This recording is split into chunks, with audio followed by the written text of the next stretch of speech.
आज जो क्वेश्चन हम सॉल्व करने जा रहे हैं इसमें और सब्सक्रिप्शन भी हुआ है और जिसके कारण कंपनी को प्रोराटा अलॉटमेंट भी करना पड़ रहा है और साथ में कॉल्स इन एरियर्स हुआ है। और विशेषता यह है कि कॉल्स इन एरियर्स करने वाला जो शेयर होल्डर है, मतलब जिसने कुछ इंस्टॉलमेंट का अमाउंट पे नहीं किया है, उसमें अलॉटमेंट मनी भी इंक्लूड है। उसने अलॉटमेंट मनी पे नहीं किया है। अब यहाँ पे एक महत्वपूर्ण चीज़ ये होती है कि जब सारे शेयर होल्डर को कंपनी ने ओवर सब्सक्रिप्शन के कारण, इश्यू ओवर सब्सक्राइब होने के कारण प्रोराटा बेसिस पे अलॉटमेंट किया हो, तो हर शेयर होल्डर का कुछ ना कुछ एप्लीकेशन मनी एक्सेस होता ही है, जो अलॉटमेंट पे जो अमाउंट उस पर और ड्यू होने वाला है उसमें ऑलरेडी एडजस्टेड होता है। ये आप इसके पहले जो क्वेश्चन मैंने सॉल्व कराया था जिसमें अलॉटमेंट ऑन प्रोराटा बेसिस था, उसमें आप देख चुके हो कि प्रोराटा बेसिस पे जब अलॉटमेंट होता है शेयर का, तो हर किसी शेयर होल्डर ने अप्लाई ज़्यादा शेयर के लिए किया होता है और उसको कंपनी उतने शेयर अलॉट नहीं करती, कम करती है, जिसके कारण हर किसी का कुछ ना कुछ एक्सेस एप्लीकेशन मनी होता है जो उस पर होने वाले अलॉटमेंट अमाउंट, उस पर ड्यू होने वाले अलॉटमेंट अमाउंट में पहले से एडजस्टेड होता है। और इसलिए अलॉटमेंट का जितना अमाउंट उस पर ड्यू है वो पूरा अमाउंट उसके और से आना बकाया नहीं होता, क्योंकि कुछ अमाउंट उसके एक्सेस एप्लीकेशन मनी से ऑलरेडी रिकवर हो चुका होता है और शेष अमाउंट जो है वही आना बकाया होता है।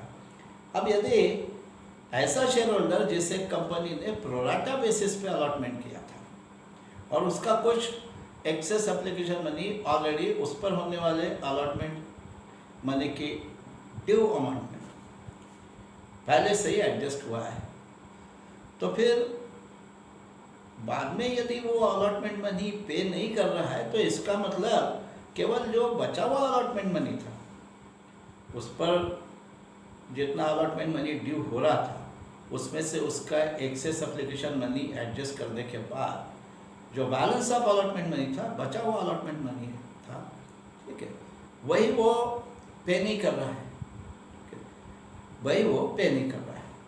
तो फिर हमें पहले ये जानना होता है कि भाई ऐसा शेयर होल्डर यदि अलॉटमेंट मनी नहीं पे कर रहा है तो उसका एक्सेस एप्लीकेशन मनी एडजस्ट करने के बाद वाकई में अलॉटमेंट का कितना मनी उसके तरफ से आना बकाया था, क्योंकि उतना ही उसने पे नहीं किया।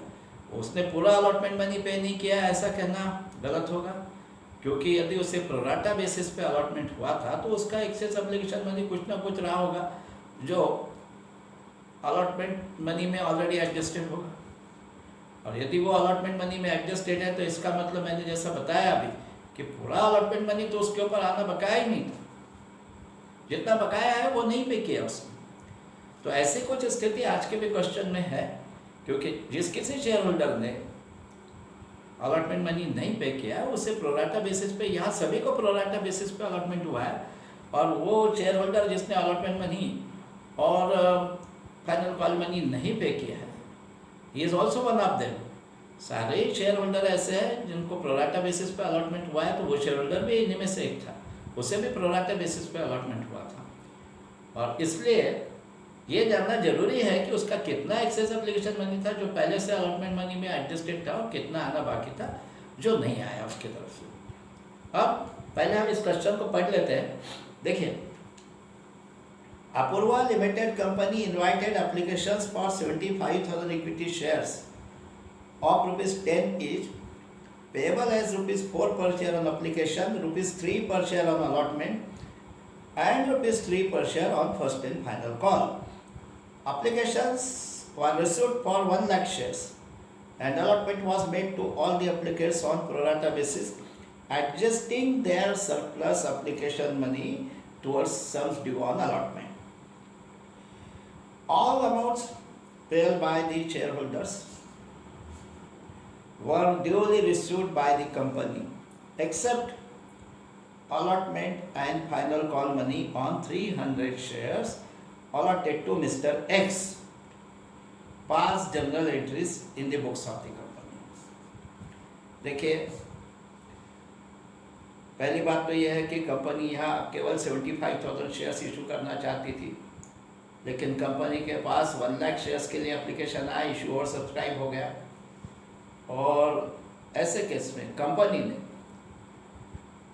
ये 1 लाख शेयर्स के एप्लीकेंट्स को प्रोराटा बेसिस पे 75,000 शेयर्स अलॉट कर दिया।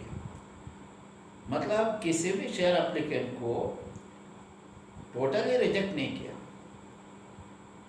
हर किसी को थोड़े थोड़े शेयर्स इस तरह से दिए कि 1 लाख शेयर्स के एप्लीकेंट को कंपनी कुल 75,000 शेयर्स डिस्ट्रीब्यूट हो गए, थोड़े थोड़े प्रोराटा अलॉटमेंट।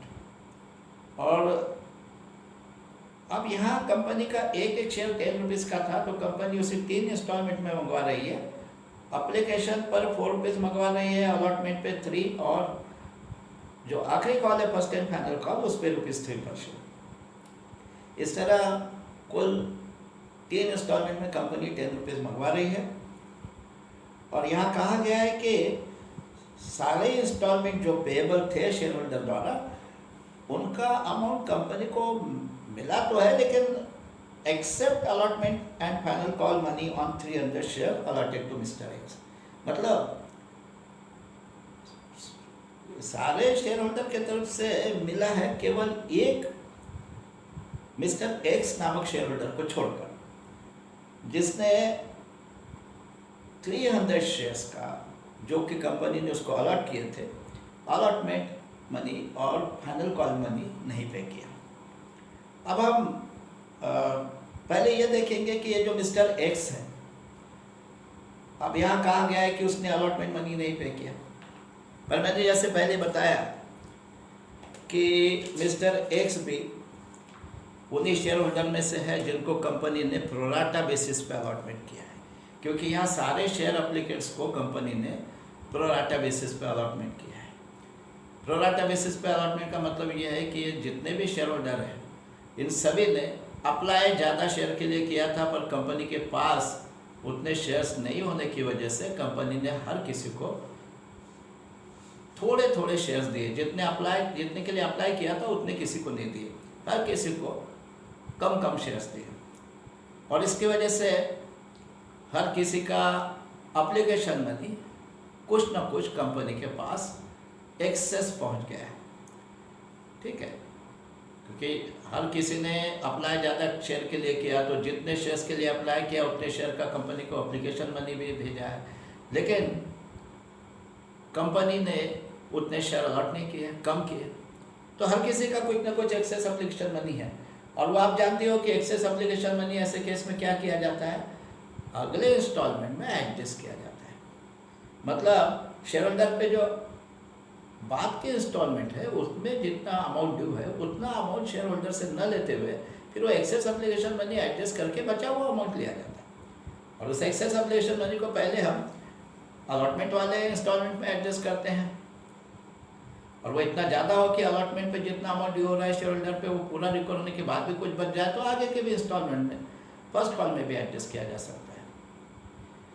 पर यह तय है कि एक्सेस प्रोराटा बेसिस पे अलॉटमेंट के कारण जो एक्सेस एप्लीकेशन मनी होता है शेयर होल्डर का, वो अलॉटमेंट में एडजस्ट होता है, और जिसके कारण अलॉटमेंट का पूरा मनी शेयर होल्डर के तरफ से नहीं आया। यदि किसी शेयर होल्डर ने नहीं दिया, जैसा यहाँ कहा गया है मिस्टर एक्स ने नहीं दिया, तो इसका मतलब मिस्टर एक्स के तरफ से अलॉटमेंट का पूरा अमाउंट नहीं आया, ये कहना गलत है, क्योंकि हर किसी शेयर होल्डर का जो एक्सेस एप्लीकेशन मनी है वो अलॉटमेंट वाले इंस्टॉलमेंट में पहले से एडजस्ट है। तो यहाँ भी ये मिस्टर एक्स जो है, यहाँ कहा जरूर गया है कि उसके ऊपर 300 शेयर्स का जो अलॉटमेंट मनी ड्यू था वो उसने नहीं भेजा, पर उसका भी कुछ एक्सेस एप्लीकेशन मनी जरूर होगा। जो ऑलरेडी उसके ऊपर ड्यू होने वाली अलॉटमेंट के अमाउंट में पहले से एडजस्टेड था। तो उस 300 शेयर का वाकई में जो अलॉटमेंट मनी उसके ऊपर ड्यू हो रहा था उतना पूरा अमाउंट उसके ओर से आना बकाया ही नहीं था। एक्सेस एप्लीकेशन मनी एडजस्ट करने के बाद केवल बचा हुआ अमाउंट उसकी तरफ से आना था और वो उसने पे नहीं किया।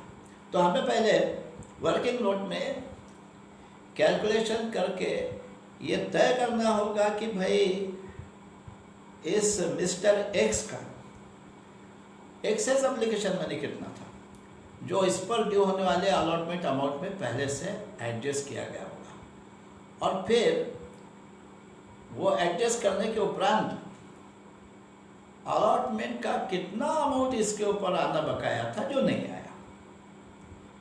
ठीक है, तो ये कैलकुलेशन मैं अब आपको बोर्ड पे वर्किंग नोट में पहले बता रहा हूँ, और ये वर्किंग नोट बनाने के पश्चात हम आज के क्वेश्चन की एंट्रीज आरंभ करेंगे। तो देखिए मैं आपको ये कैलकुलेशन कैसा करना है बताता हूँ।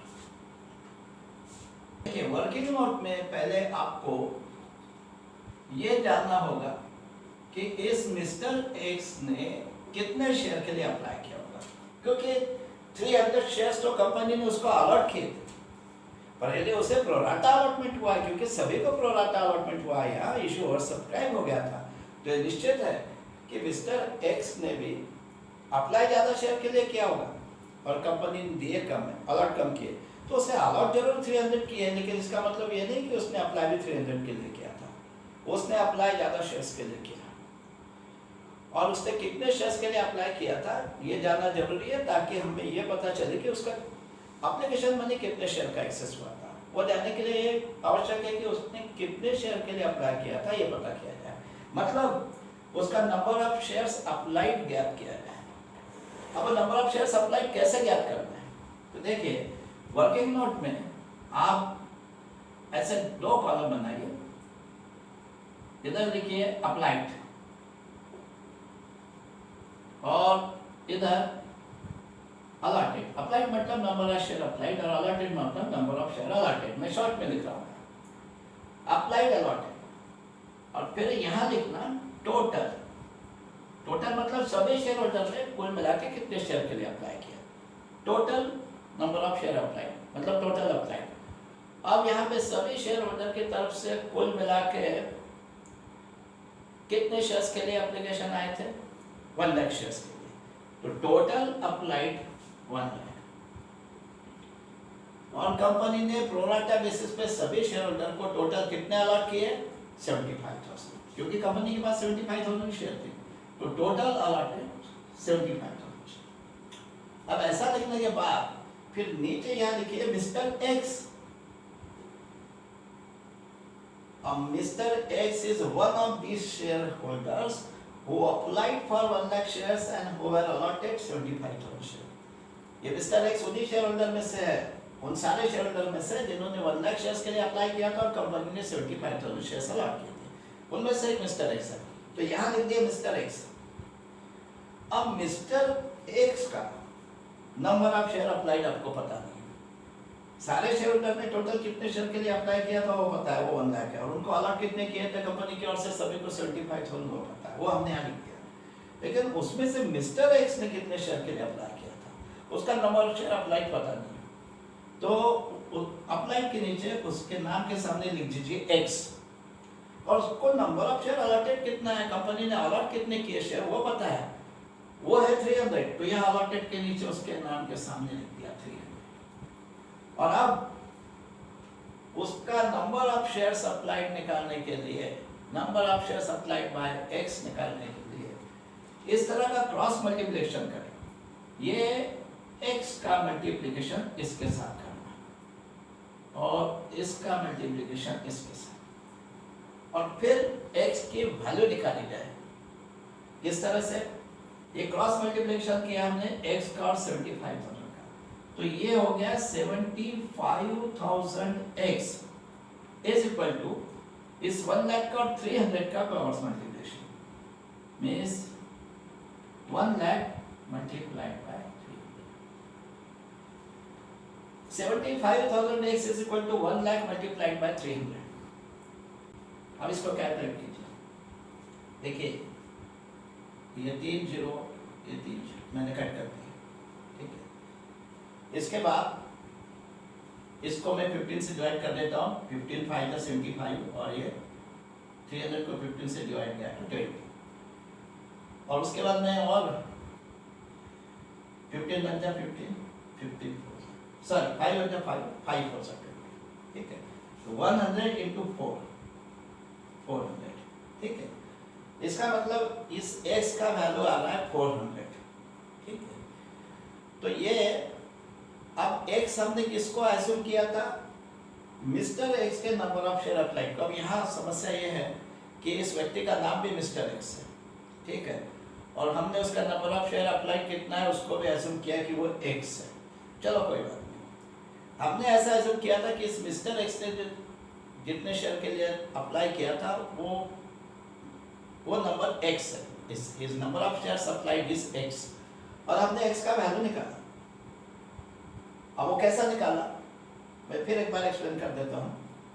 यहाँ पे हमने लिखा total number of share applied, मतलब सारे शेयर होल्डर ने कितने शेयर के लिए अप्लाई किया वो है 1 लाख, और सभी शेयर होल्डर को कुल कितने शेयर अलॉट किए कंपनी में, टोटल अलॉटेड 75,000। और ये इसमें से जो एक मिस्टर एक्स है, ठीक है, उसने कितने शेयर के लिए अप्लाई किया ये नहीं पता था, लेकिन उसको अलॉट कितने किए पता था, तो वो हमने लिख दिया उसका नंबर ऑफ शेयर अलॉटेड 300, और उसका नंबर ऑफ शेयर अप्लाइड पता नहीं था तो वो लिख दिया हमने x, ठीक है। और फिर हमने क्रॉस मल्टीप्लिकेशन किया इस x का 75,000 से, तो वो हो गया 75,000x, और ये 1 लाख और 300, 1 लाख इंटू 300, और फिर x का वैल्यू निकालने के लिए हमने क्या किया, x is equal to 1 lakh into 300 upon 75,000, और वो आ रहा है 400। अब इसका मतलब ये x का वैल्यू 400 आ रहा है, और वो ये x है, ठीक है। इस x का वैल्यू 400 आ रहा है, इसका मतलब इस शेयर होल्डर ने 400 शेयर्स के लिए अप्लाई किया था, ठीक है। इस मिस्टर x ने 400 शेयर्स के लिए अप्लाई किया था, तो उसका नंबर ऑफ शेयर अप्लाइड हो गया 400। अब देखिए उसने अप्लाई 400 शेयर के लिए किया था, जबकि कंपनी ने उसको अलॉट किए 300 शेयर्स। अब उसने यदि अप्लाई 400 शेयर के लिए किया था तो एप्लीकेशन मनी भी 400 शेयर्स का भेजा था। यदि अप्लाई 400 शेयर्स के लिए किया था तो एप्लीकेशन मनी भी 400 शेयर्स का भेजा था, लेकिन कंपनी ने उसको अलॉट किया ओनली 300 शेयर्स। तो फिर इस तरह से उसका 100 शेयर्स का एप्लीकेशन मनी एक्सेस हो गया। अब वो 100 शेयर्स का एप्लीकेशन मनी एक्सेस हुआ, 100 रुपीज नहीं हुआ, 100 शेयर्स का एप्लीकेशन मनी कंपनी के पास एक्सेस पहुंच गया। उसका अमाउंट कितना होगा, एप्लीकेशन मनी पर शेयर है 4 रुपीज, ठीक है। क्वेश्चन में दिया गया है एप्लीकेशन मनी रुपीज पर 4 पर share, allotment money rupees 3 per share, first call money rupees 3 per share. Application money access हुआ, application money 4 rupees per share था, 100 शेयर्स का एप्लीकेशन मनी उसका एक्सेस हुआ, तो उसका अमाउंट होगा 100 इंटू 4, 400 रुपीज उसका एप्लीकेशन मनी एक्सेस था। और ये एक्सेस एप्लीकेशन मनी उस पर जो अलॉटमेंट का अमाउंट ड्यू हो रहा होगा उसमें पहले से एडजस्टेड था, क्योंकि सारे शेयर होल्डर का जो भी एक्सेस एप्लीकेशन मनी होता है प्रोरेटा अलॉटमेंट के कारण, उसको उन पर होने वाले अलॉटमेंट के अमाउंट में, उन पर ड्यू होने वाले अलॉटमेंट के अमाउंट में पहले से एडजस्ट कर देती है कंपनी, ये आप देख चुके हो पहले। और तो फिर बचा हुआ अलॉटमेंट मनी शेयर होल्डर से लेना होता है। तो वैसे यहाँ पे इस मिस्टर एक्स का 100 शेयर्स का 400 रुपीज एप्लीकेशन मनी एक्सेस था, जो इस पर होने वाले अलॉटमेंट मनी की ड्यू अमाउंट में पहले से एडजस्टेड होगा। मतलब अलॉटमेंट पे जितना उसके ऊपर ड्यू हो रहा है उसमें से 400 माइनस करके बचा हुआ ये अमाउंट कंपनी उससे लेने वाली थी, और वो उसने नहीं दिया, ठीक है। अब कितना अमाउंट नहीं दिया उसने वो भी हम देख लेते हैं। उसका एक्सेस एप्लीकेशन मनी तो 400 है, वो भी देख लिया। तो पहले आप इतना वर्किंग नोट कंप्लीट कर लीजिए, इसको आप अपने नोटबुक में कॉपी कर लीजिए, फिर मैं आगे वर्किंग नोट कंटिन्यू करता हूँ, इसे कंप्लीट कर लीजिए।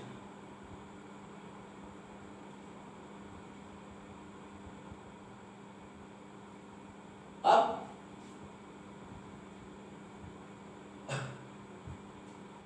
इसके आगे अब हमें ये देखना है कि उसका एप्लीकेशन मनी कितना एक्सेस हुआ, ठीक है, वो हम देख चुके। वैसे ऑर्डर मैंने बता दिया 100 इंटू 4 400 रुपीज, पर मैं यहाँ वर्किंग नोट में भी उसको शो कर देता हूँ। देखिए अब आगे आपको ये लिखना है वर्किंग नोट में,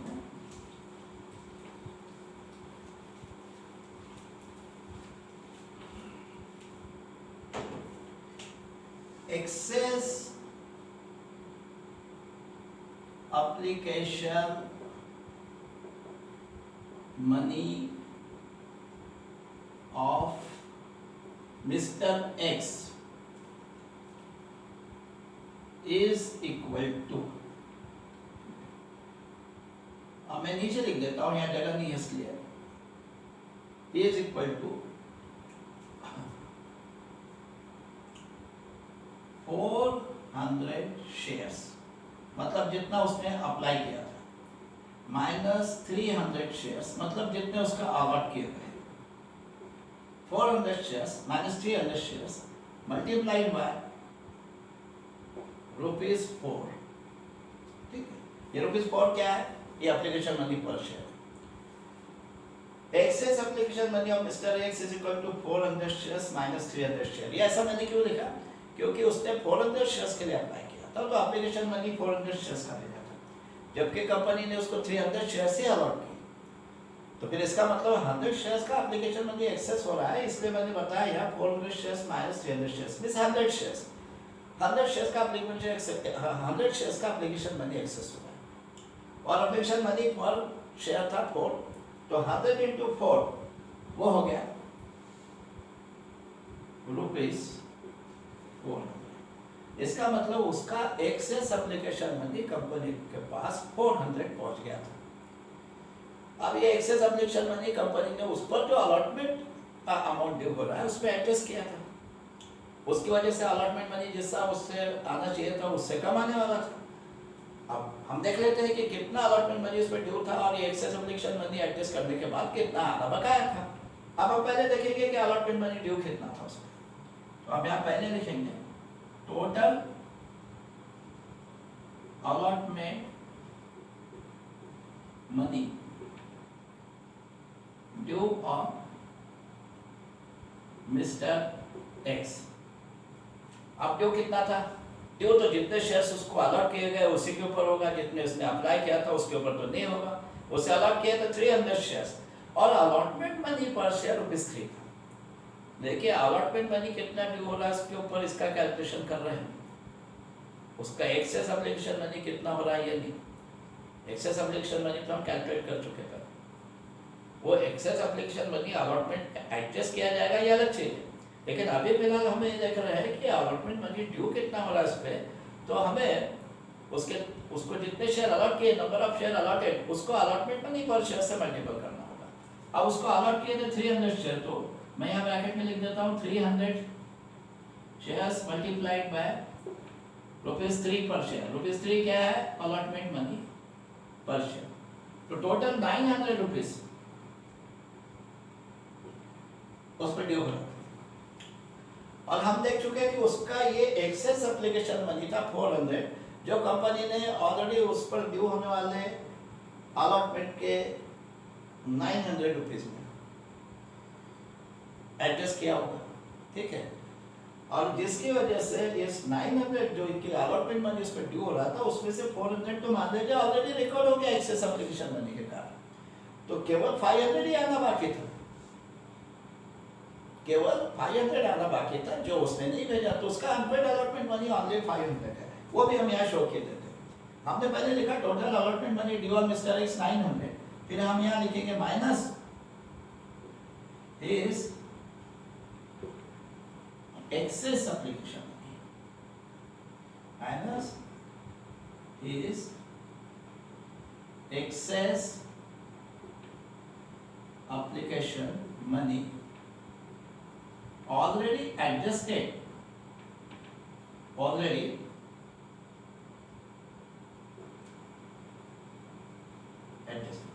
his excess application money already adjusted, मतलब ये अलॉटमेंट का जो ड्यू हो रहा था उसमें 900, उसमें इसका एक्सेस एप्लीकेशन मनी ऑलरेडी कितना एडजस्ट था, वो था 400, तो उसको माइनस कर देंगे।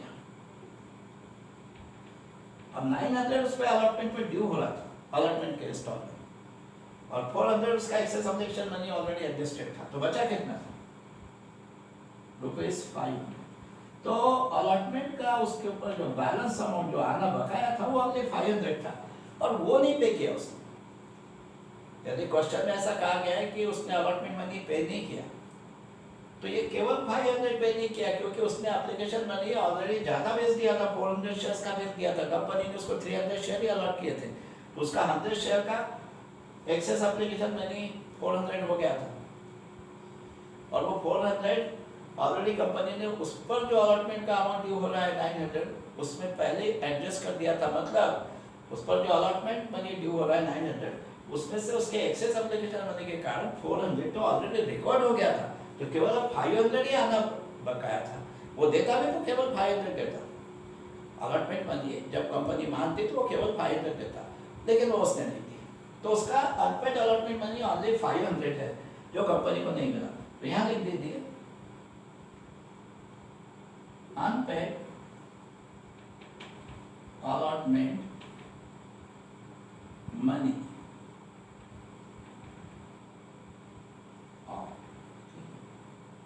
of Mr.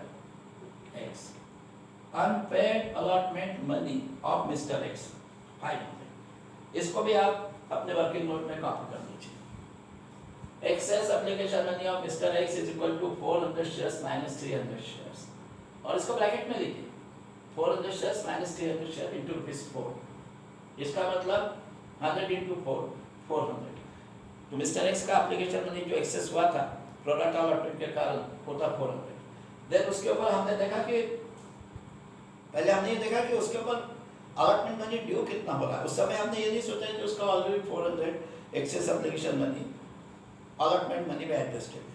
पहले हमने देखा कि हो उसके ऊपर अलॉटमेंट मनी वैसे ड्यू कितना हो रहा है, उसे 300 शेयर अलॉट किए गए थे और अलॉटमेंट मनी पर शेयर ₹3 था, तो 300 इंटू 3 900 उस पर ड्यू हो रहा था, total allotment money due on mister, और उसमें से उसका एक्सेस एप्लीकेशन मनी 400 पहले से एडजस्टेड था, वो हमने माइनस कर दिया, minus is excess application money already adjusted 400, तो हमें पता चला कि 500 ही अलॉटमेंट मनी उसका अनपेड है।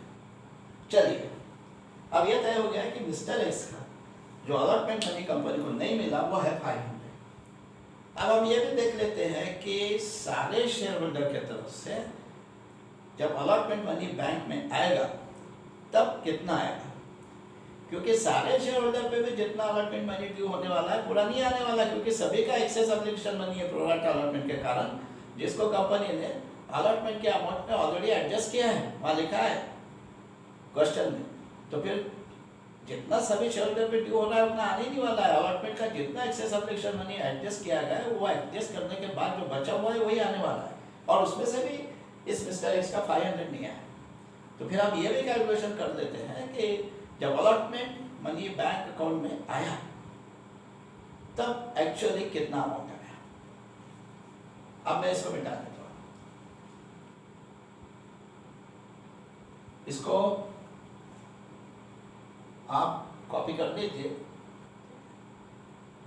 मैं आशा करता हूं कि आप लोग इसको लिख चुके होंगे, और लिखने से भी ज़्यादा महत्वपूर्ण होता है कि आप उसको समझ लें, और यदि आपने समझ लिया है तो कोई प्रॉब्लम नहीं। तो मैं इसे अब मिटा देता हूं।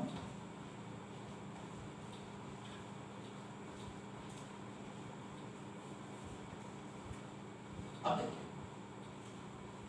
इसके आगे अब हम ये देखेंगे सारे शेयर होल्डर पे ड्यू कितना था, उसमें से उनका ऑलरेडी एक्सेस एप्लीकेशन मनी कितना एडजस्टेड था, ठीक है, और उसमें से मिस्टर एक्स का यदि 500 नहीं आया तो फिर कंपनी के बैंक अकाउंट में अलॉटमेंट का मनी बाद में आया कितना, ठीक है। अब देखिए पहले हम यहाँ लिखते हैं total allotment amount due on all shareholders, not only on X, on all shareholders। अब आपने आपने कुल मिला के कितने शेयर्स इशू किए हैं? 75,000। और अलॉटमेंट पे पर शेयर ₹3 था, तो सारे शेयर होल्डर पे 75,000 शेयर्स का ₹3 के हिसाब से कितना ड्यू हो रहा है? तो पहले यहाँ लिख दीजिए 75,000 shares multiplied bye ₹3 per share. 75,000 into 3 वो हो रहा है ₹2,25,000। ठीक है, 2,25,000 शेयर होल्डर पे ड्यू था। अब इसमें से ये तो ड्यू था, पर इसमें से सारे शेयर होल्डर का प्रोरेटा अलॉटमेंट के कारण जो एप्लीकेशन मनी एक्सेस हुआ था वो पहले से कंपनी ने एडजस्ट कर दिया था, तो इतना तो ऐसे किसी सभी शेयर होल्डर से इतना आना बाकी था ही नहीं, इतना ड्यू था, लेकिन उसमें सबका ही एक्सेस एप्लीकेशन मनी एडजस्ट करने के बाद इससे कम अमाउंट ही आना बाकी था। अब वो कितना अमाउंट आना बाकी था ये देखने के लिए हम पहले सारे शेयर होल्डर का जो भी एक्सेस एप्लीकेशन मनी रहा होगा वो इसमें एडजस्ट कर देते हैं। ठीक है, अब सभी शेयर होल्डर का जो एक्सेस एप्लीकेशन मनी है उसमें से हम माइनस कर देते हैं, मतलब उतना मान लीजिए कि इसमें से already excess application money adjust हो गया। तो minus excess application money of all share holders और शेयर होल्डर्स। अब देखिए सभी शेयर होल्डर का कितना एक्सेस एप्लीकेशन मनी होगा ये कैसे पता चलेगा? सारे शेयर होल्डर ने कुल मिला के कंपनी को 1 लाख शेयर्स के लिए अप्लाई किया था और कंपनी ने प्रोराटा बेसिस पे सबको केवल 75,000 शेयर्स इशू किए। तो इसका मतलब यह है कि सारे ही शेयर होल्डर का, क्योंकि सबने 1 लाख शेयर्स के लिए कुल मिला के सारे शेयर होल्डर ने 1 लाख शेयर्स के लिए अप्लाई किया था, तो सबने एप्लीकेशन मनी भी कंपनी को 1 लाख शेयर्स का पे किया था, लेकिन कंपनी ने कुल मिला के सबको 75,000 शेयर्स इशू किए। तो इसका मतलब 25,000 शेयर्स का एप्लीकेशन मनी तो सभी शेयर होल्डर का एक्सेस था जो ऑलरेडी उन पर ड्यू अलॉटमेंट मनी में एडजस्टेड था। 25,000 शेयर्स का एप्लीकेशन मनी सबका एक्सेस था, तो वो हम यहाँ बता देते हैं 1 lakh shares minus 75,000 share into ₹4। देखिए एक्सेस एप्लीकेशन मनी था, अलॉटमेंट नहीं, तो यहाँ 4 से मल्टीपल करना पड़ेगा। ड्यू अलॉटमेंट मनी हो रहा है, इसलिए 75,000 शेयर जो सभी शेयर होल्डर को अलॉट किए उसको 3 से मल्टीपल करके हमने 2,25,000 निकाला। मगर अब उनका एक्सेस एप्लीकेशन मनी इसमें कितना एडजस्टेड था वो जानना है, तो हम क्या कर रहे हैं, ये 1 लाख शेयर से 75,000 माइनस करें, मतलब उन सब ने 1 लाख शेयर का एप्लीकेशन मनी भेजा था, लेकिन कंपनी ने अलॉट किए 75,000 शेयर, तो 1 लाख से 75,000 माइनस करके कितना आता है 25,000। तो इसका मतलब 25,000 शेयर्स का एप्लीकेशन मनी उनका एक्सेस था, वो बताने के लिए मैंने यहाँ लिखा है 1 लाख शेयर्स माइनस 75,000 शेयर, मतलब 25,000 शेयर। ठीक है, 25,000 शेयर्स का एप्लीकेशन मनी एक्सेस था, 25,000 शेयर्स इंटू ₹4 कितना हो गया 1 लाख। ठीक है, तो सारे शेयर होल्डर का फिर 1 लाख एक्सेस एप्लीकेशन मनी था जो पहले से उन पर जो ड्यू हो रहा है 2,25,000 उसमें एडजस्टेड था। ठीक है, मैं फिर एक बार एक्सप्लेन कर देता हूँ कि क्या किया जा रहा है। पहले हमने ये लिखा है कि सारे शेयर होल्डर पे कुल मिला के अलॉटमेंट मनी ड्यू कितना था, उस समय ये नहीं सोचा कि उनका एक्सेस एप्लीकेशन मनी कितना एडजस्ट था, पहले देख लिया कि ड्यू कितना हो रहा था। सभी को 75,000 शेयर्स इशू किए कंपनी और अलॉटमेंट मनी पर शेयर ₹3 है, तो 75,000 शेयर्स इंटू ₹3 2,25,000 सब पे ड्यू था। अब सारे शेयर होल्डर का एक्सेस एप्लीकेशन मनी था प्रोडक्ट अलॉटमेंट के कारण जो इसमें एडजस्टेड था, वो कितना था वो जानने के लिए हमने क्या किया 1 lakh shares minus 75,000 share. 1 lakh shares का सभी ने एप्लीकेशन मनी भेजा था, लेकिन कंपनी ने सबको केवल 75,000 शेयर्स ही दिए, तो 1 लाख शेयर्स माइनस 75,000 शेयर ने 25,000 शेयर्स का सबका एप्लीकेशन में एक्सेस था। 25,000 शेयर्स का अमाउंट नहीं है 25,000, this is number of shares. ठीक है, 25,000 शेयर्स का एप्लीकेशन मनी एक्सेस था और एक्सेस एप्लीकेशन मनी हुआ था और एप्लीकेशन मनी ₹4 पर शेयर था, तो फिर 25,000 इंटू ₹4, 1 लाख सबका एप्लीकेशन मनी एक्सेस था जो ऑलरेडी इस अमाउंट में एडजस्टेड था। तो फिर आना कितना बकाया था सभी शेयर होल्डर से? ओनली 1,25,000। 2,25,000 सब पे अलॉटमेंट मनी ड्यू हो रहा था, लेकिन सभी का excess application money already ₹1 lakh adjusted होने के कारण केवल देखिए 1,25,000 आना बाकी था। और कैसे निकाला? इस 2,25,000 से इस 1 लाख को माइनस कर दिया। तो सभी शेयर होल्डर पे वैसे भी 1,25,000 आना बकाया था। अब सभी शेयर होल्डर ने तो ये बचा हुआ 1,25,000 पे किया, मगर एक ने नहीं पे किया, मिस्टर एक्स ने। अब उसने भी कितना नहीं पे किया वो हम पहले निकाल चुके हैं। उसने 500 पे नहीं किया, जितना उस पर ड्यू हो रहा था वो इंटायर अलॉटमेंट मनी पे नहीं किया, ऐसा बात नहीं है। उसका भी कुछ एक्सेस एप्लीकेशन मनी था जो इसमें इंक्लूड है, ठीक है। और वो उसके ऊपर जो अलॉटमेंट मनी ड्यू हो रहा था उसमें ऑलरेडी एडजस्टेड था, तो वो एडजस्ट करने के बाद हमने देखा उसका 500 अलॉटमेंट मनी अनपेड था। तो ये सभी शेयर होल्डर पे जो 1,25,000 अलॉटमेंट का मनी आना बाकी था, उसमें से मिस्टर एक्स का सिर्फ 500 अलॉटमेंट मनी नहीं आया। तो फिर बैंक अकाउंट में कितना आया कंपनी के? तो वो 500 जो मिस्टर एक्स का अनपेड है वो माइनस कर देते हैं, minus unpaid allotment money of mister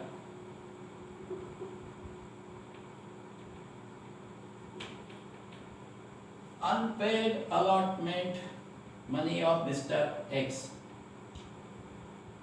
500। आप पहले देख चुके हो 500 कैसा है। 900 ड्यू हो रहा था उसमें, टोटल 300 शेयर्स को अलॉट किए, ₹3 के हिसाब से 900 ड्यू हो रहा था, पर उसका एक्सेस एप्लीकेशन मनी था 100 शेयर का 400। वो 900 में से पहले ही एडजस्ट 900 से उससे पहले ही एडजस्ट हो चुका था, इसलिए 900 से 400 एडजस्ट करने के बाद 500 ही उसके तरफ आना बाकी था, वो नहीं आया। वो नहीं आया तो फिर उसका अनपेड अलॉटमेंट मनी हो गया 500। अब सभी शेयर होल्डर पे वैसे भी 1,25,000 ही आना बाकी था, उसमें से मिस्टर एक्स का 500 नहीं आया, तो फिर बचा हुआ 1,24,500 इतना मनी अलॉटमेंट का बाद में कंपनी के बैंक अकाउंट में आया। जब अलॉटमेंट मनी आने की जब एंट्री होती है, वो एंट्री इतने अमाउंट से, उस एंट्री में इतने अमाउंट से आपको बैंक अकाउंट डेबिट करना पड़ेगा, क्योंकि उस समय केवल इतना ही आया अलॉटमेंट का अमाउंट, ठीक है। तो फिर हम यहाँ लिख देते हैं कि अमाउंट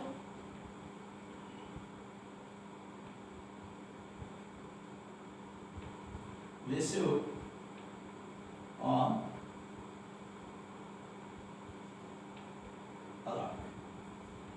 देखिए इसका मतलब ये नहीं कि अलॉटमेंट का ओनली 1,24,500 पहले से सिर्फ 1,24,500 आया, ऐसा नहीं है।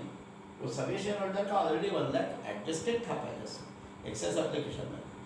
तो वैसे तो टोटल अलॉटमेंट मनी वो 1 लाख और ये 1,24,500 बाद में आया। 1 लाख तो पहले सभी का एक्सेस एप्लीकेशन मनी से रिकवर हो चुका था, ठीक है, और 1,24,500 बाद में आया, तो टोटल अलॉटमेंट मनी तो 2,24,500 आया। सभी शेयर होल्डर पे ड्यू था 2,25,000, उसमें से टोटल सबका 2,24,500 आ चुका है, अकेले मिस्टर एक्स का 500 नहीं। लेकिन ये 1,24,500 मैं जो बता रहा हूँ, ये बाद में जब अलॉटमेंट मनी बैंक अकाउंट में आता है उस समय केवल इतना ही आया, ये तो पहले से एक्सेस एप्लीकेशन मनी एडजस्ट होता है, ठीक है। तो अब बैंक अकाउंट में जब अलॉटमेंट मनी आएगा तब बैंक अकाउंट को इतने अमाउंट से डेबिट किया जाएगा, क्योंकि उस समय अलॉटमेंट का सिर्फ इतना ही आने वाला है। अब हम ये देख लेते हैं कि आज के इस प्रॉब्लम में एंट्रीज कैसे होगी। देखिए अब मैं जनरल एंट्रीज के कॉलम बनाता हूँ, इसको आप पहले अपने नोटबुक में कॉपी कर लीजिए, बहुत इंपॉर्टेंट कैलकुलेशन है। मैं कुछ मिनटों का समय आपको दे रहा हूँ, आप इसको पहले कॉपी कर लीजिए।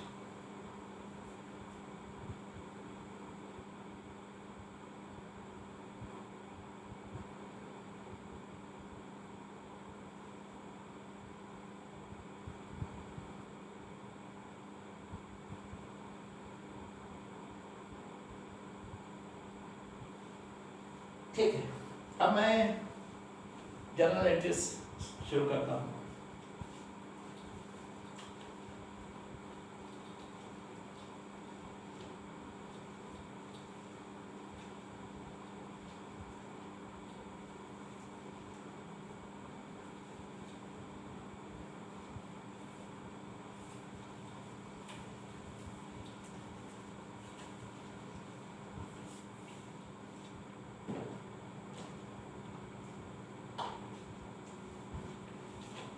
ये जर्नल एंट्रीज आपको स्क्रीन पे भी बताई गई है, क्वेश्चन भी बताया स्क्रीन पे और जर्नल एंट्रीज भी बताई गई है।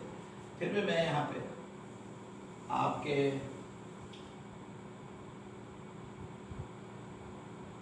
यहाँ पे क्वेश्चन आपको समझ में आ जाए, इसलिए मैं यहाँ जर्नल एंट्रीज आपको बताते जा रहा हूँ।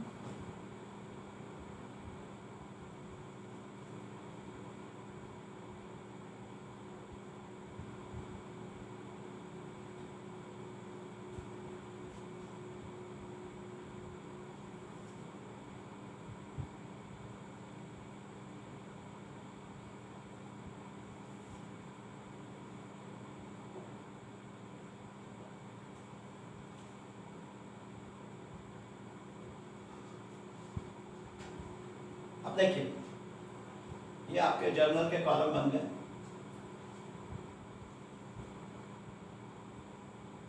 अब पहले एंट्री कैसी होती है, जब कंपनी के बैंक अकाउंट में प्रोस्पेक्टिव बायर्स, मतलब जो लोग कंपनी के शेयर्स खरीदना चाहते हैं उनके तरफ से एप्लीकेशन मनी आता है, तब एंट्री कैसी होती है आप जानते हो, bank account debit to equity share application account.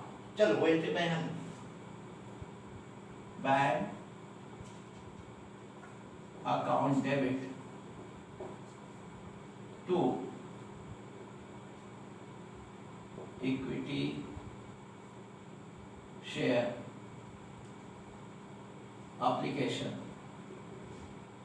Account. और इसके अमाउंट कितना होगा ये मैं पहले बता चुका हूँ कई लेक्चर्स में कि इस एंट्री का अमाउंट किस तरह कैलकुलेट किया जाता है। एक्चुअली जितने शेयर्स के लिए एप्लीकेशन आए, नंबर ऑफ शेयर अप्लाई, उसको एप्लीकेशन मनी पर शेयर से मल्टीपल करना होगा। आप इस केस में 1 लाख शेयर्स के लिए एप्लीकेशन आए थे और एप्लीकेशन मनी पर शेयर 4 थे, तो 1 lakh into 4 rupees 4 lakh bank account में डेबिट कर लूंगा रुपीज 4 लाख से, और इतने amount security share application account को क्रेडिट कर दूंगा 4 लाख। ये हो गई एप्लीकेशन मनी बैंक अकाउंट में रिसीव होने के लिए। Bank account debit 4 lakh to equity share application account 4 lakh. अब ये एप्लीकेशन मनी सेकंड एंट्री में यहां से इक्विटी शेयर कैपिटल अकाउंट में ट्रांसफर किया जाता है, यहां से इक्विटी शेयर कैपिटल अकाउंट में ट्रांसफर किया जाता है। और उस समय आपको पहले इस इक्विटी शेयर एप्लीकेशन अकाउंट से इस अमाउंट को रिवर्स करने के लिए आप सेकंड एंट्री में इस इक्विटी शेयर एप्लीकेशन अकाउंट को ये तो नहीं अमाउंट से डेबिट करना होता है, तो चलो मैं उसको डेबिट कर देता हूँ, क्योंकि जब अब इसे यहाँ से ट्रांसफर करना है तो फिर अभी इस अकाउंट में क्रेडिट नहीं रह सकता, इसको हम यहाँ से रिवर्स करने के लिए डेबिट कर लेंगे। तो अब हम डेबिट करते हैं इक्विटी शेयर एप्लीकेशन और अब ये जो 4 लाख है ये पूरा के पूरा यहाँ इस एंट्री में इक्विटी शेयर कैपिटल अकाउंट में ट्रांसफर नहीं हो सकता, क्योंकि आप जानते हो कि इशू और सब्सक्राइब हो गया था। ये 4 लाख जो है ये कंपनी को जितने शेयर्स इशू करना है उसका एप्लीकेशन मनी नहीं है, ये जितने शेयर्स के लिए कंपनी के पास एप्लीकेशन आया उसका एप्लीकेशन मनी है। कंपनी को तो 75,000 शेयर्स इशू करना थे, एप्लीकेशन आए थे 1 लाख शेयर्स के लिए, तो ये तो 1 लाख शेयर्स का एप्लीकेशन मनी है।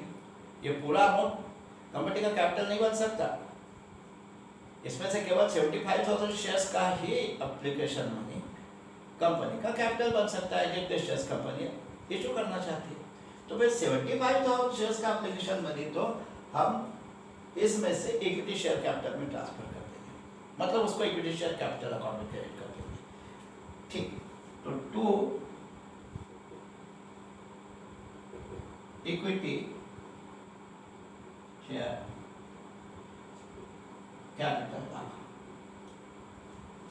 अब 75,000 शेयर्स का एप्लीकेशन मनी होगा कितना, 75,000 इंटू रुपीज 4, 3 लाख। तो 3 लाख को तो हमने इक्विटी शेयर कैपिटल अकाउंट में क्रेडिट कर दिया,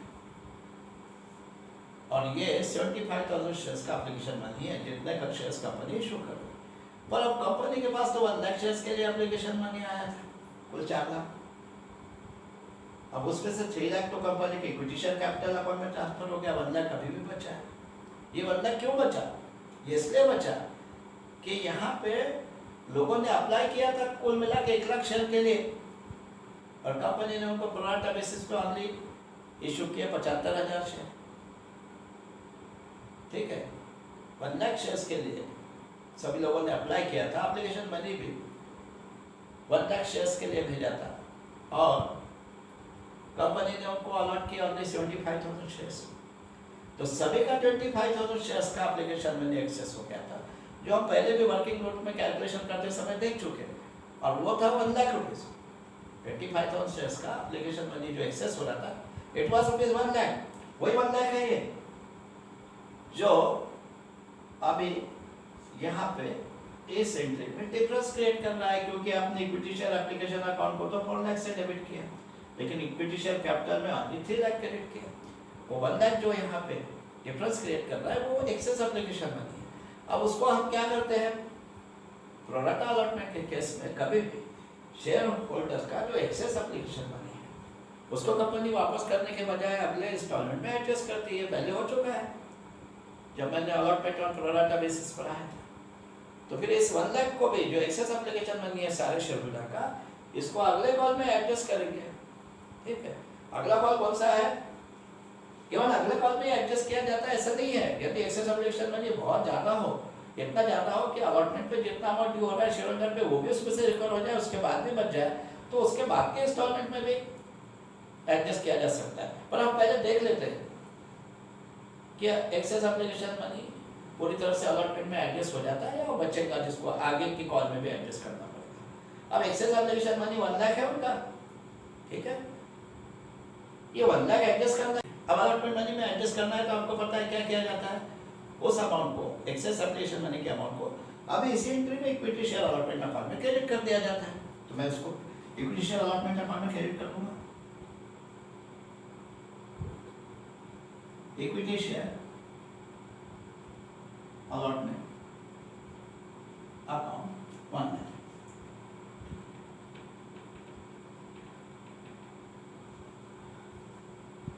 ठीक है, तो अब देखिए कंप्लीट एंट्री हो गई। Equity share application account debit 4 lakh to equity share capital account 3 lakh to equity share allotment account 1 lakh. इसका मतलब जो एक्सेस एप्लीकेशन मनी था 1 लाख का, हमने अब इससे इक्विटी शेयर अलॉटमेंट अकाउंट में क्रेडिट कर दिया, एडजस्ट कर दिया।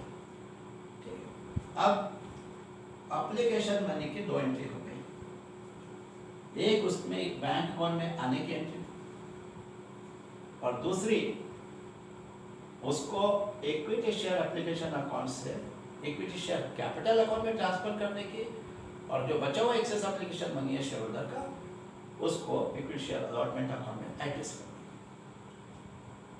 अब ये फर्स्ट एंट्री का नरेशन तो आप लिखेंगे being application money received on 1 lakh shares,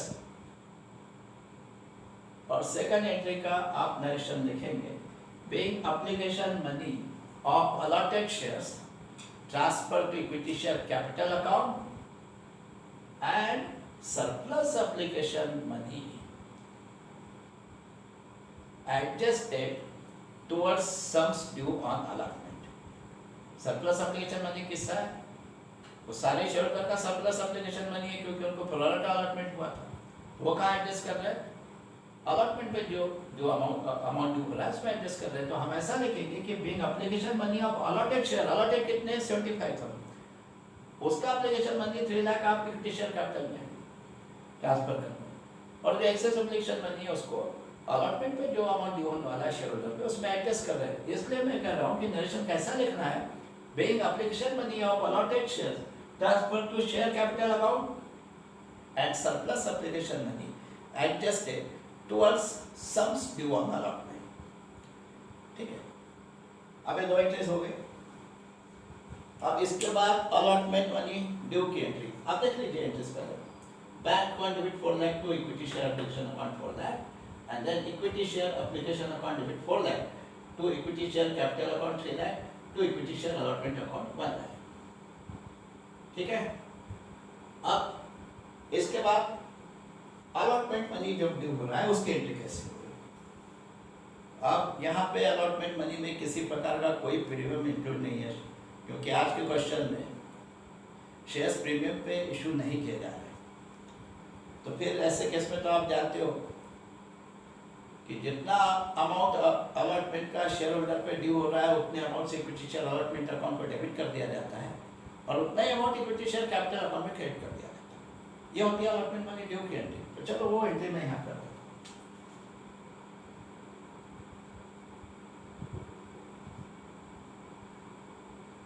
equity share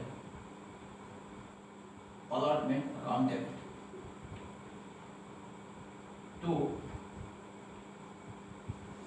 equity share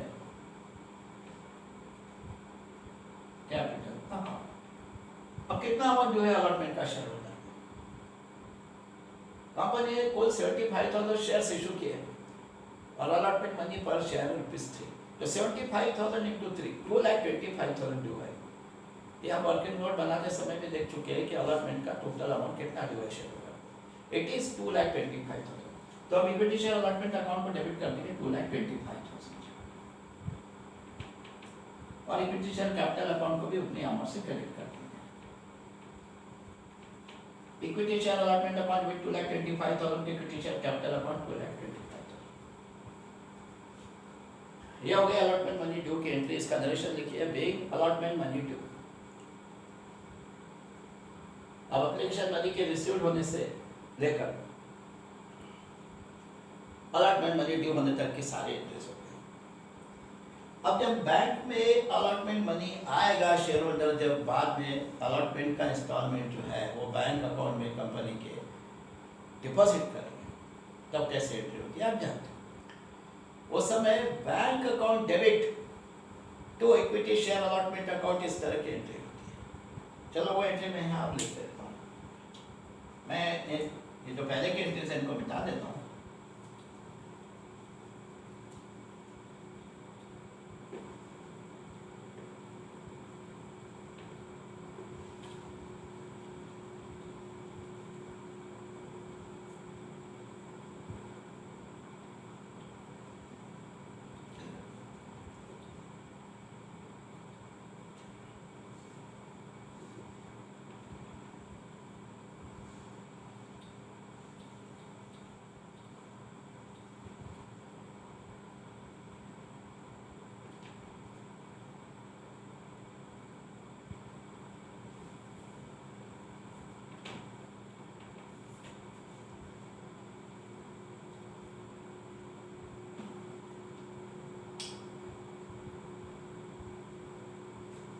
देखिए, bank account debit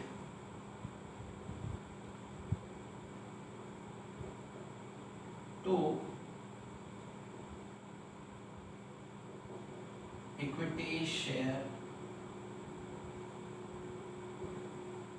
allotment account. अब लेकिन इस एंट्री का अमाउंट कितना होगा, जितना अलॉटमेंट मनी अब आ रहा है बैंक अकाउंट में उतना ही इस एंट्री का अमाउंट होगा।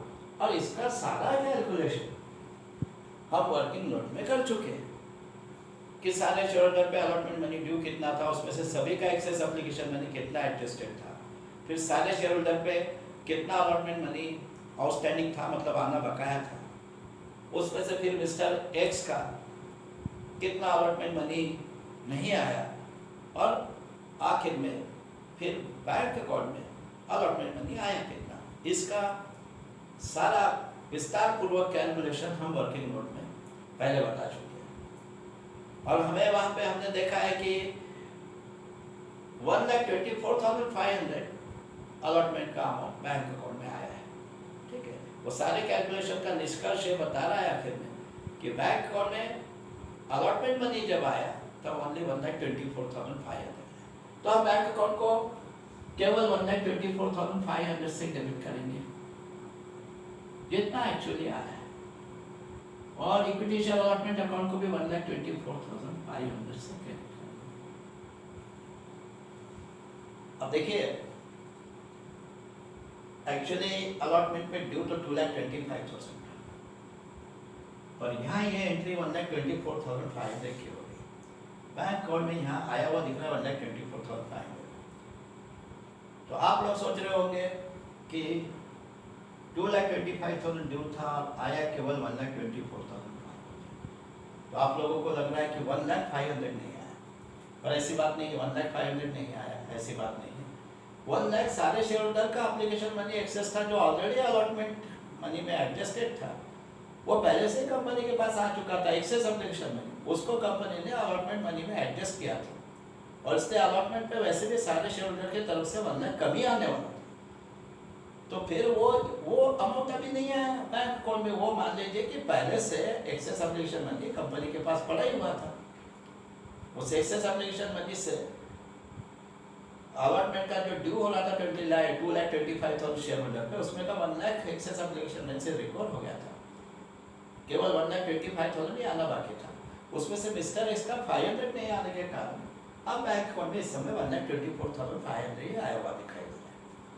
तो एक्चुअली कौन से डेरियस केवल 500 का हुआ मिस्टर एक्स का, और इसलिए हमने कर दिया bank account debit 1,24,500 to equity allotment account 1,24,500। अब यहाँ पे ये एंट्री करते समय हमने ऐसा एज्यूम किया कि कंपनी किसी भी प्रकार का पॉलिसी निवेश अकाउंट मेंटेन नहीं कर रही, ठीक है। अब यदि कंपनी पॉलिसी निवेश अकाउंट मेंटेन करती है तो फिर अल्टरनेटिव एंट्री किस तरह की होगी वो भी मैं यहाँ बता देता हूँ। पॉलिसी निवेश अकाउंट मेंटेन करती है तो ये जो एक मिस्टर एक्स का 500 अनपेड अलॉटमेंट मनी है वो पॉलिसी निवेश अकाउंट में ट्रांसफर हो जाएगा। फिर वैसे केस में एंट्री कैसे होगी वो भी मैं बता देता हूँ। मैं यहाँ लिख देता हूँ अल्टरनेटिव एंट्री, और वो किस तरह से होगी। बैंक अकाउंट डेबिट वो तो 1,24,500 से होता है। Calls in areas account debit 500 to equity share allotment account 1,25,000।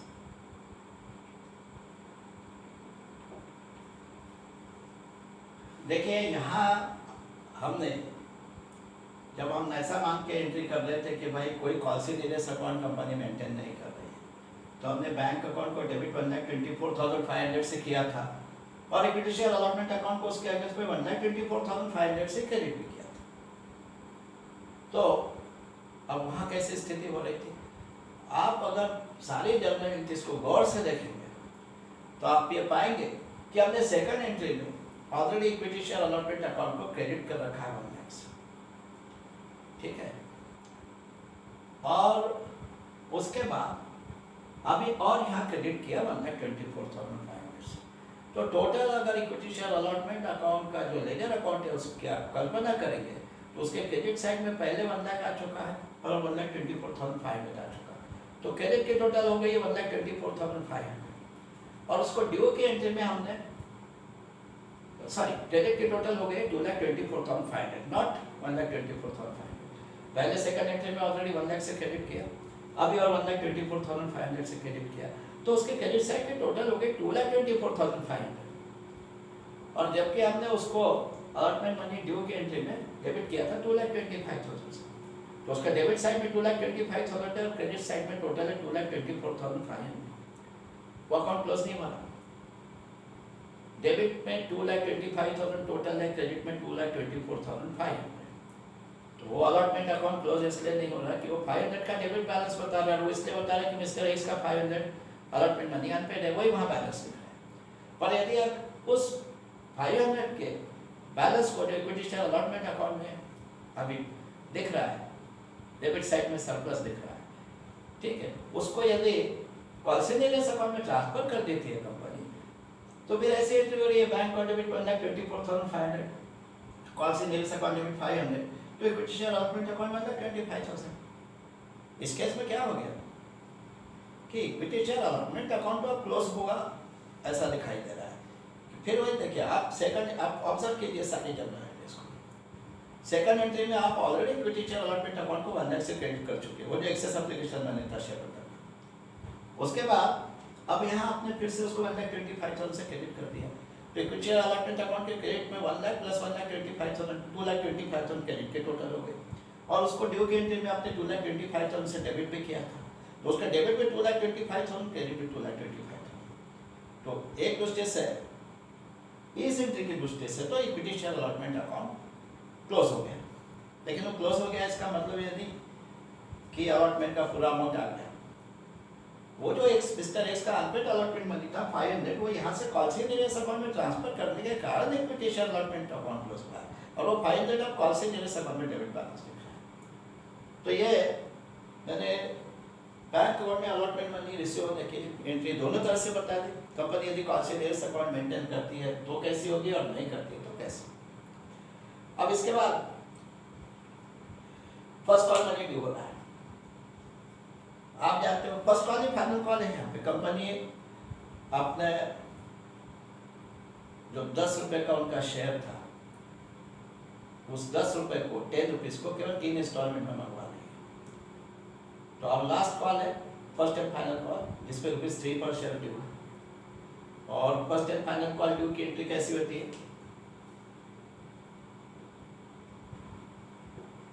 Equity share first and final call account debit to equity share capital account. Equity share first and final call account debit to equity share capital account. और इसका amount कितना होगा, due की entry है तो जितना first and final call का share holder पे ड्यू हो रहा है उतना इसका अमाउंट होगा। इसको कहा जाता है ड्यू की एंट्री। ड्यू की एंट्री में किसी भी इंस्टॉलमेंट के ड्यू की एंट्री में वही अमाउंट लिखा जाता है जितना शेयर होल्डर पे उस इंस्टॉलमेंट का ड्यू हो रहा है। अब फर्स्ट एंड फाइनल कॉल पे कितना ड्यू हो रहा है, कंपनी ने 75,000 शेयर्स इशू किए हैं। First and final call money ₹3 per share है। 75,000 into 3, 2,25,000 first and final call पे ड्यू हो रहा है।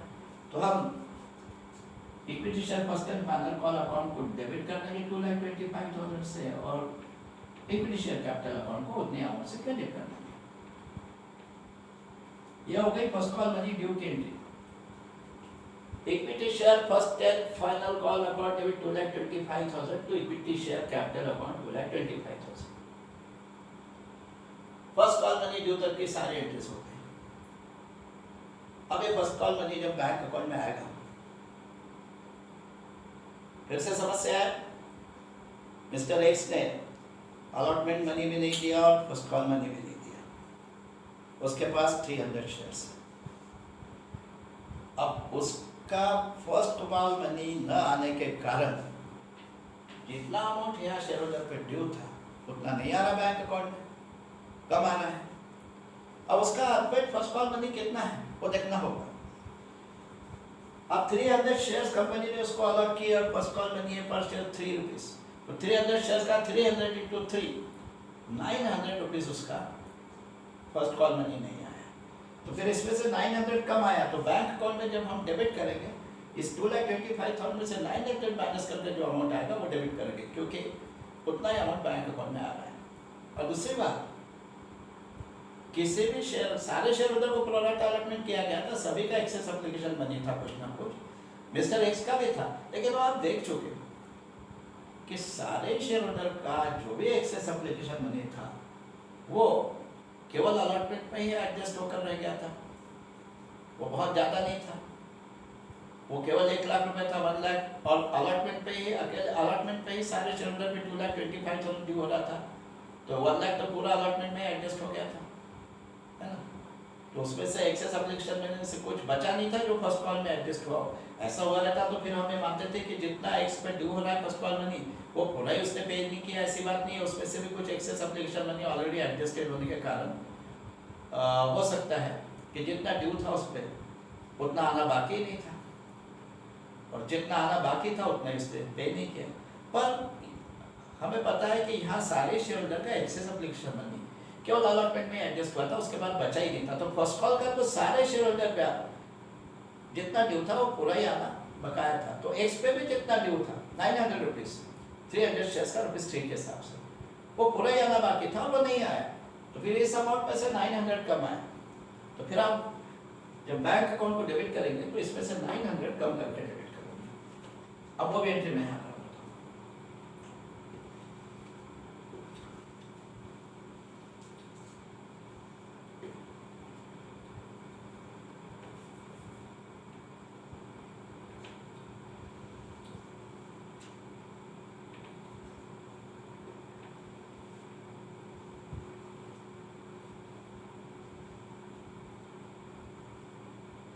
देखिए सारे शेयर होल्डर पे ड्यू हो रहा था 2,25,000 फर्स्ट कॉल मनी, ठीक है। और इसमें से मिस्टर एक्स का 900 नहीं है, तो कितना आया 2,24,100 आ रहा है बैंक अकाउंट में। तो हम बैंक अकाउंट को डेबिट कर देंगे 2,24,100 से, और इतना ही amount equity share first and final call account में क्रेडिट करेंगे। तो equity share first and final call account, bank account में 2,24,100 to equity share first and final call account 2,24,100। ये फर्स्ट कॉल मनी के बैंक अकाउंट में आने के लिए। पर अब ये एंट्री करते समय हमने क्या किया है, हम ये मान के चल रहे हैं कि कंपनी कोई कॉल सेविंग्स अकाउंट मेंटेन नहीं करती,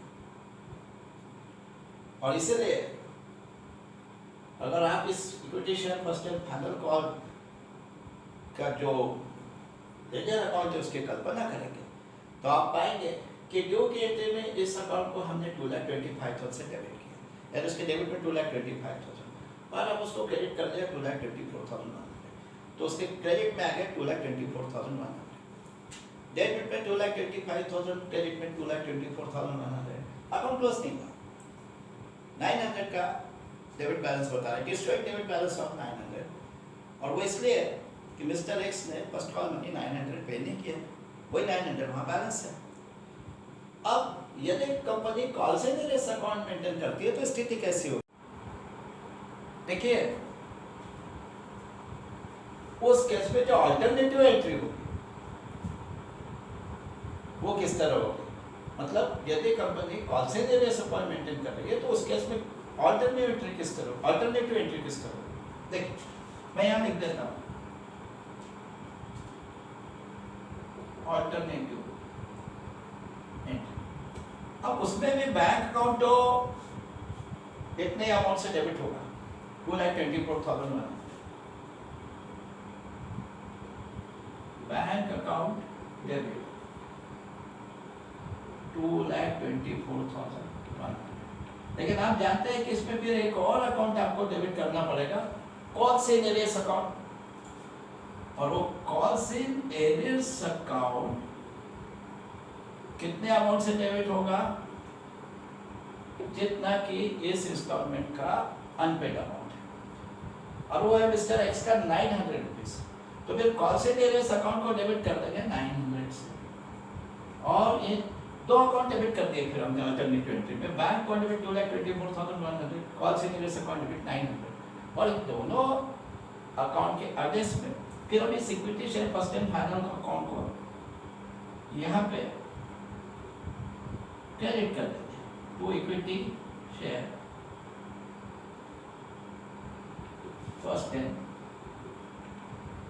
फाइनल कॉल अकाउंट, और इस अकाउंट को क्रेडिट कितने से करेंगे? इसको पूरा 2,25,000 से क्रेडिट कर देंगे ताकि ये क्लोज हो जाए।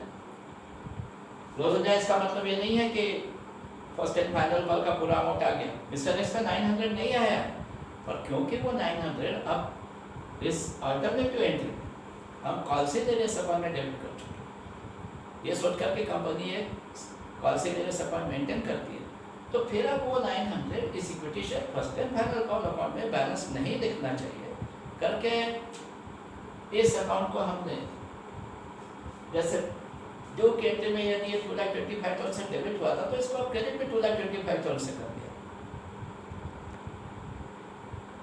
क्रेडिट में इसको 2,25,000 से कर दिया ताकि क्लोज हो जाए।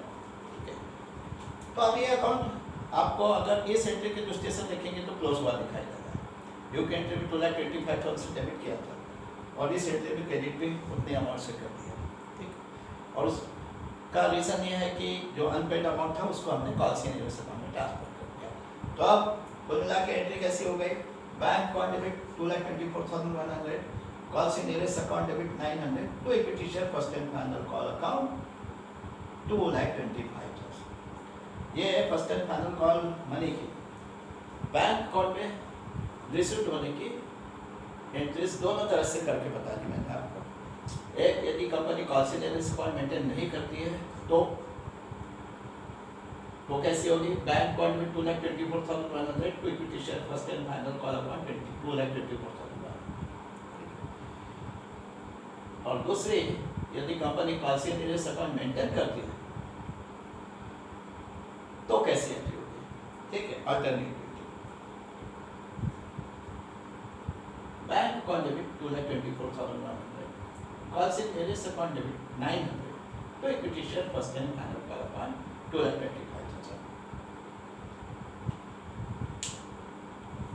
अब आज के इस क्वेश्चन की सारी एंट्रीज समाप्त हो चुकी।